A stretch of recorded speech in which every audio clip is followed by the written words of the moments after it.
Hello.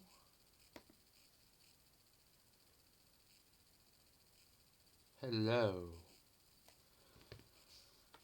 This is a review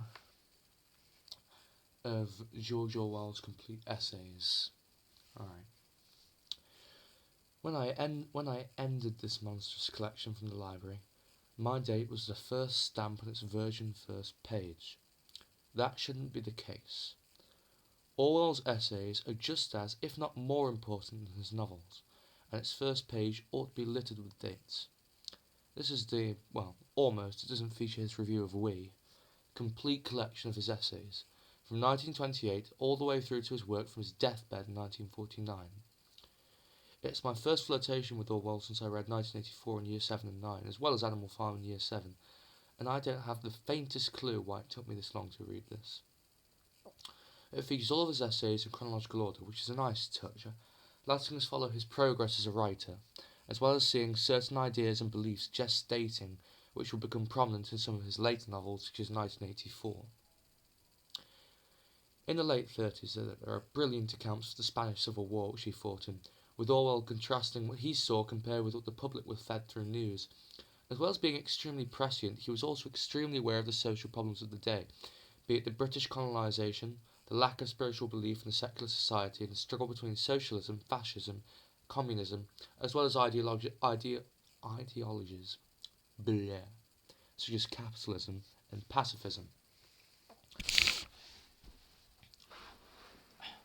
One thing which Orwell noted was that often pacifists were more likely to have fascist tendencies than socialist ones, as their desire to avoid action and conflict created a submissive attitude, bowing down to power worship, which was a major player during his time, at least he perceived it to be. He was particularly damning of the left-wing intelligentsia at the time, who rejected patriotism towards England due to its archaic class distinctions and snobbery, who in order to have some sense of nationalism turned to the USSR. Now, Orwell was a socialist who didn't really like the odds of any nation becoming socialist, or at least not the perverted socialism of the USSR, which kind of rejected its original principles. And he didn't believe the ignorant retort of, oh, socialism doesn't work, as it had never been implemented properly. And as far as I know, which isn't very far, it still hasn't, as the revolution of 1917 wasn't a revolution from the workers as Marx predicted. It was a coup from a middle-class party to get into power, and once they did, they rejected their principles which they used to get into power. And as Orwell puts it, paraphrasing here, if Lenin had lived, he would either have been expelled from the party or adopted the same techniques as Stalin. Orwell was a patriot, and wasn't ashamed of it. He believed, and rightly so, that our patriotism is what holds us together when it needs to be,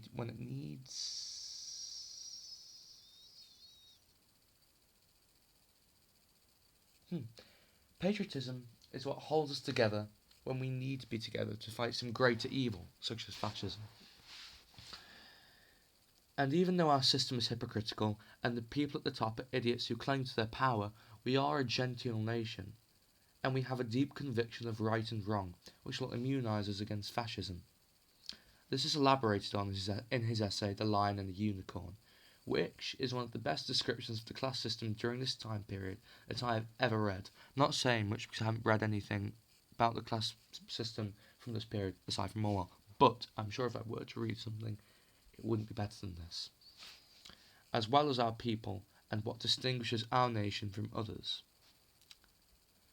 Well, I think another brilliant aspect of this collection, especially, is Orwell's analysis of people such as Dickens, Wodehouse, Swift and Henry Miller, especially Swift who was his idol, often analysing them more from a sociological standpoint than an aesthetic one, using perhaps regular motifs which show throughout their work to analyse their political beliefs, which he did with Dickens as well.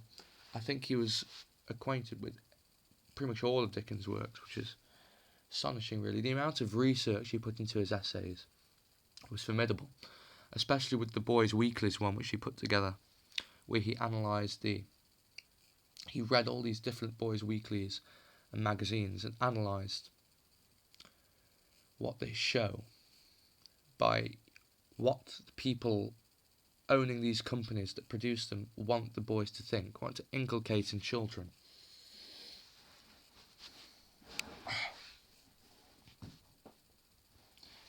Furthermore, he knew that art and propaganda are inseparable, and that all art has a message which it tries to inculcate, consciously or not, and that the trend in the 20s of mere aestheticism, with figures like Joyce and Eliot, were lacking, and that they had no definite message or statement, whereas work of the 30s by poets such as Auden and other novelists was lacking in that it was all propaganda, and in a political age this was becoming inevitable. Ugh. Sometimes one wonders why socialism is written off as dead, as laissez-faire capitalism,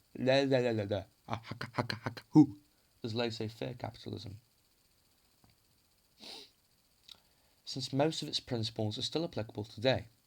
Nationalise the industries so that they're controlled by a centralised state, and then control the means of production so that everyone gets a decent amount with sensible caps on maximum and minimum wage.